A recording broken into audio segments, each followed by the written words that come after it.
اس تصویر نے اس ملاقات کی اہمیت کو مزید واضح کر دیا ہے۔ ان انتخابات میں دونوں اتحادوں کے درمیان سخت مقابلہ متوقع ہے اور عوام کی نظریں اس پر مرکوز ہیں کہ کون سا اتحاد ریاست کی قیادت سنبھالے گا۔ یہ انتخابات جھارکھنڈ کے مستقبل کی سیاست کا رخ متعین کرنے میں اہم کردار ادا کریں گے۔ حماس لیڈر یحییٰ سنوار کی موت کے بعد پوسٹ مارٹم رپورٹ میں کئی اہم انکشافات ہوئے ہیں۔ رپورٹ کے مطابق ان کے سر پر گولی کا زخم تھا جس کی وجہ سے ان کی موت ہو سکتی ہے۔ پوسٹ مارٹم کرنے والے اسرائیلی ڈاکٹر چین گوگل نے یہ بیان دیا۔ اس سلسلے میں نیو یارک ٹائمز نے بھی خبر شائع کی ہے۔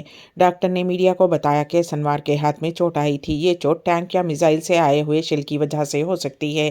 خون کو روکنے کے لیے انہوں نے اپنے ہاتھ پر ایک تار لپیٹ رکھی تھی۔ انہوں نے کہا کہ سنوار کی موت گولی لگنے سے ہوئی، تاہم یہ معلوم نہیں ہو سکا کہ انہیں کب اور کس نے گولی ماری۔ ایک اور بین الاقوامی میڈیا ادارے CNN نے بھی اسی نوعیت کی خبر شائع کی ہے۔ رپورٹ میں بتایا گیا ہے کہ اسرائیلی فورسز نے DNA ٹیسٹ کے لیے ان کی انگلی کا نمونہ حاصل کرنے اسے کاٹ دیا گیا، کیونکہ ایک نعش میں سنوار کی مشابہت نظر آنے پر ہم نے اسے اسرائیل کی جیل میں جمع کیے گئے DNA پروفائل سے ملایا۔ آخر میں یہ ثابت ہوا کہ وہ نعش واقعی سنوار کی تھی۔ اس خبر کے بعد کچھ ویڈیوز منظر عام پر آئے ہیں۔ ان میں سے ایک ویڈیو میں سنوار کے آخری لمحات دکھائے گئے، جبکہ دوسری ویڈیو میں ان کی نعش کے قریب 2 اسرائیلی فوجی کھڑے دکھائی دیے۔ اسی ویڈیو میں ان کی نعش کے بائیں ہاتھ کی انگلی کو غائب دکھایا گیا۔ تاہم ایک اور ویڈیو کے حوالے سے CNN نے کہا کہ ان کے ہاتھ کی تمام 5 انگلیاں موجود تھیں۔ اس دوران چہارشنبے کو اسرائیلی فوج نے اپنی معمول کی پیٹرولنگ کے دوران ایک عمارت پر حملہ کیا۔ تباہ شدہ عمارت میں حماس کے جنگجوؤں کی موجودگی کا پتہ لگانے کے لیے ڈرون بھیجا گیا۔ اسرائیلی فوج کے ترجمان ڈینیل ہگاری نے بتایا کہ پہلے ہم نے اس شخص کو سنوار نہیں سمجھا بلکہ اسے صرف ایک جنگجو سمجھا۔ بعد میں ہم نے عمارت پر دوبارہ بمباری کی جس سے وہ عمارت منہدم ہو گئی اور وہ شخص ہلاک ہو گیا۔ نعش کو قبضے میں لینے کے بعد معلوم ہوا کہ وہ سنوار ہی تھا۔ زائرین کی خدمات میں اضافہ، حرمین میں زائرین کی سہولت کے لیے نیا لاکرز منصوبہ پیش ہے۔ اس سلسلے میں ہمارے نمائندے KN واصف کی خصوصی رپورٹ۔ مملکت کے مختلف شہروں سے ایک آدھ دن کے لیے عمرہ و زیارت کے لیے آنے والے زائرین کے لیے اپنے چھوٹے سے بیگ وغیرہ کو حفاظت سے رکھنے کے لیے لاکرز بہت ضروری ہیں۔ یہ سہولت محدود حد تک دستیاب ہے۔ لاکرز کی بڑھتی مانگ کے پیش نظر حرمین انتظامیہ نے نیا منصوبہ تیار کیا ہے۔ حرمین شریفین کی انتظامیہ کی جانب سے زائرین کے سامان کی حفاظت کے لیے لاکرز پروگرام کے نئے منصوبے کو عملی شکل دینے کے لیے درخواستیں طلب کی گئی ہیں۔ اطلاع کے مطابق حرمین اتھارٹی نے لاکرز پروگرام میں دلچسپی رکھنے والوں سے کہا ہے کہ وہ اپنی درخواستیں 15 نومبر تک جمع کرا سکتے ہیں، جس کے بعد حتمی ناموں کا اعلان کیا جائے گا۔ اتھارٹی کا مزید کہنا تھا کہ لاکرز پروگرام کا مقصد مملکت کے ویژن 2030 کے اہداف کو مد نظر رکھتے ہوئے مثالی خدمات زائرین کو پیش کرنا ہے۔ لاکرز منصوبے سے حرمین شریفین میں آنے والے زائرین یہ سہولت ہوگی کہ وہ اپنا سامان محفوظ طریقے سے رکھنے کے بعد مسجد الحرام یا مسجد نبوی میں جا سکتے ہیں۔ واضح رہے کہ اس سے قبل حرمین شریفین کے بیرونی صحنوں میں لاکر سہولتیں فراہم کی جاتی رہیں، تاہم اس حوالے سے نیا منصوبہ اپنی نوعیت کا منفرد منصوبہ ہوگا۔ اسرائیل کے وزیر اعظم بنجمن نتنیاہو کے گھر پر ایک ڈرون حملہ ہوا جس میں کوئی زخمی نہیں ہوا۔ یہ حملہ سیزیریا میں ان کی رہائش گاہ پر ہوا، لیکن اس وقت وزیر اعظم اور ان کی اہلیہ گھر میں موجود نہیں تھے۔ آج صبح لبنان کی سمت سے ڈرونز آنے کے بعد اسرائیل میں سائرن بجنے لگے۔ اس وقت اسرائیل حماس اور حزب اللہ کے گروہوں کے خلاف کارروائی کر رہا ہے۔ نتنیاہو کی قیادت میں اسرائیلی افواج نے حماس کے رہنما یحییٰ سنوار بشمول کئی دیگر رہنماؤں کو ہلاک کیا ہے۔ اسی طرح لبنان میں حزب اللہ کے چیف حسن نصر اللہ اور کئی اہم کمانڈروں کو بھی نشانہ بنایا گیا۔ سنوار کی موت کے بعد حزب اللہ نے کہا کہ وہ اپنے جنگی حکمت عملی میں تبدیلی لائے گی اور مزید راکٹ اور ڈرون حملے کرے گی۔ اسرائیلی افواج کے مطابق لبنان کی طرف سے 3 ڈرونز آئے، جن میں سے ایک سیزیریا میں ایک عمارت سے ٹکرا گیا جبکہ 2 کو روکا گیا۔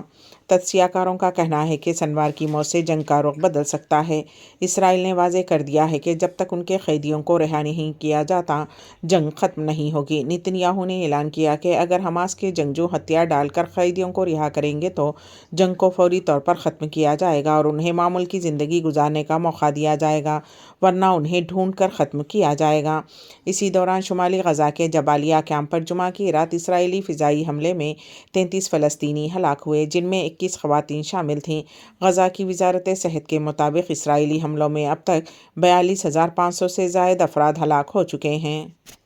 محفل افتخار برائے افتخار ریاض میں ایک پراثر و یادگار ادبی نشست کا انعقاد۔ پیش ہے اس سلسلے میں ہمارے نمائندے کے واصف کی خصوصی رپورٹ۔ ہندوستان کے معروف شاعر اور اردو کے جہدکار افتخار شکیل عمرہ اور زیارت مدینہ منورہ کی سعادت کے لیے آئے ہوئے ہیں۔ سعودی عرب میں ان کی موجودگی سے فائدہ اٹھاتے ہوئے اس ہفتہ نامور شاعر افتخار راغب نے انہیں ریاض مدعو کیا اور یہاں ان کے اعزاز میں ایک ادبی نشست کا اہتمام کیا گیا، جس میں ریاض کے ادیب شعراء اور ادب دوست حضرات نے شرکت کی۔ محفل کا آغاز منصور قاسمی کی خرۃ کلام پاک سے ہوا۔ ناظم محفل حسان عارفی نے اپنے ابتدائی کلمات میں کہا کہ شعراء کے بیچ ایک قدیم روایت ہے کہ بیرون شہر سے آئے کسی شاعر کے اعزاز میں ادبی نشست کا اہتمام کرتے ہیں۔ افتخار راغب نے اسی روایت کی کڑی میں اضافے کے طور پر آج اس خوبصورت ادبی نشست کا اہتمام کیا۔ داعیہ محفل افتخار راغب نے مہمانان کا خیر مقدم کیا اور صاحب محفل افتخار شکیل کا تعارف پیش کرتے ہوئے کہا کہ افتخار شکیل ایک کہنہ مشق شاعر کے علاوہ ایک عرصے سے اردو کی ترقی و ترویج میں خدمات انجام دے رہے ہیں۔ آپ کا تعلق کرناٹک کے شہر رائچور سے ہے۔ آپ ایک عرصے سے انجمن ترقی اردو کی سرگرمیوں سے جڑے ہیں اور انجمن کے جنرل سیکریٹری ہیں۔ افتخار شکیل کا مجموعہ کلام جاگتی آنکھیں خواب ادھورے حال ہی میں شائع ہو کر منظر عام پر آیا ہے۔ محفل کی صدارت معروف و سینئر شاعر ظفر محمود نے کی۔ اس پراثر محفل میں جن شعراء کرام نے اپنے کلام بلاغت نظام سے نوازا ان میں سعید اختر اعظمی، منصور قاسمی، ضیاء عرشی، حسان عارفی، سہیل اقبال، میر اسد کمال، سلیم کاوش، طاہر بلال، افتخار راغب، مہمان شاعر افتخار شکیل اور صدر محفل ظفر محمود شامل تھے۔ ظفر محمود نے کلام پیش کرنے سے قبل مختصر صدارتی کلمات میں کہا کہ بڑے مشاعروں کی افادیت اپنی جگہ، مگر ادبی نشست میں ہم حقیقتاً شاعری سے لطف اندوز ہوتے ہیں۔ میزبان محفل افتخار راغب کے ہدیہ تشکر پر اس محفل کا اختتام ہوا۔ امبیڈکر اردو نیوز کے اختتام سے قبل دوبارہ سرخیوں پر ایک نظر۔ کی قیمت میں بے تحاشا اضافہ، فی تولہ سونا 79,000 تک پہنچ گیا۔ حیدرآباد کے میاں پور میں تیندوا نہیں بلکہ جنگلی بلی۔ جھارکھنڈ انتخابات میں انڈیا اتحاد مل کر کرے گا مقابلہ۔ اور اسرائیلی وزیر اعظم کے گھر پر ڈرون حملہ، نتن یاہو کو مارنے حزب اللہ کی کوشش۔ اسی کے ساتھ ہی امبیڈکر اردو نیوز یہیں پر اختتام پذیر ہوتی ہیں، تو دیجیے گا سبیحہ تبسم کو اجازت۔ اللہ حافظ۔